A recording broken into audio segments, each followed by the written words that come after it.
پاکستان سے کسی نے پوچھا، میں ایک لڑکے کو پسند کرتی ہوں جو شیعہ ہے اور میں سنی ہوں، ہم دونوں 1 سال سے فزیکل ریلیشن شپ میں، استغفر اللہ، حرام کاری کر رہے ہو بھائی. اپنے گھر والوں کو پچھلے 2 سال سے شادی کے لیے منا رہے ہیں لیکن وہ نہیں مان رہے، کہتے ہیں شیعہ سنی کا نکاح نہیں ہو سکتا. تو میں اور وہ کورٹ میرج کر کے گھر والوں کو بتا دیں کہ ہم نے نکاح کر لیا ہے، تو کیا اس طرح نکاح ہو جائے گا؟ کیا میں اپنے گھر والوں کی بات مان کے ان کی مرضی سے شادی کر لوں؟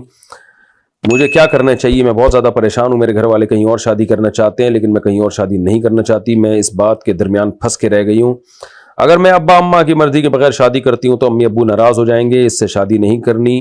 تو میرا ضمیر اجازت نہیں دیتا کہ میں کسی اور سے اتنا سب کرنے کے بعد شادی کروں. جواب ضرور دیجیے گا، میں آپ کے جواب کا انتظار کروں گی.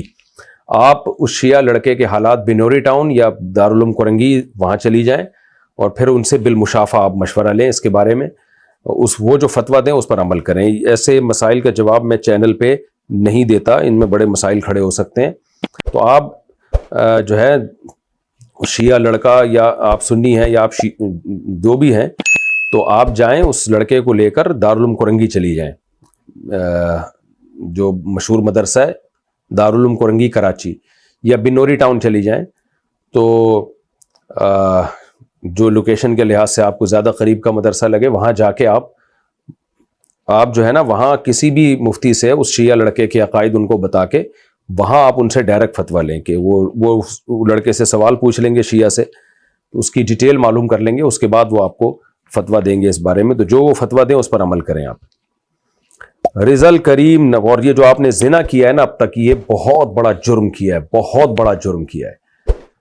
تو کوئی بھی لڑکا شادی سے پہلے لڑکی سے فزیکل ریلیشن قائم کر لے یا لڑکی شادی سے پہلے فزیکل ریلیشن قائم کر لے تو یہ اللہ کے غضب کو دعوت دینے والی بات ہے.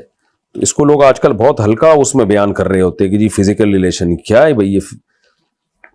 تو اللہ تعالیٰ ہدایت دے. مجھے تو یہ اس طرح کے سوال پڑھتے ہوئے ڈر لگ رہا ہوتا ہے کہ اس طرح سے ان چیزوں کو ہم مجبوراً میں نے چینل پہ بتایا یہ مسئلہ، چونکہ لوگ بہت زیادہ پوچھ رہے ہوتے ہیں اس طرح کی چیزیں.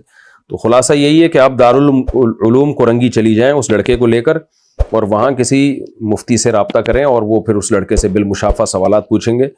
اس کے بعد آپ کو جو فتویٰ وہ دیں اس پر آپ عمل کریں.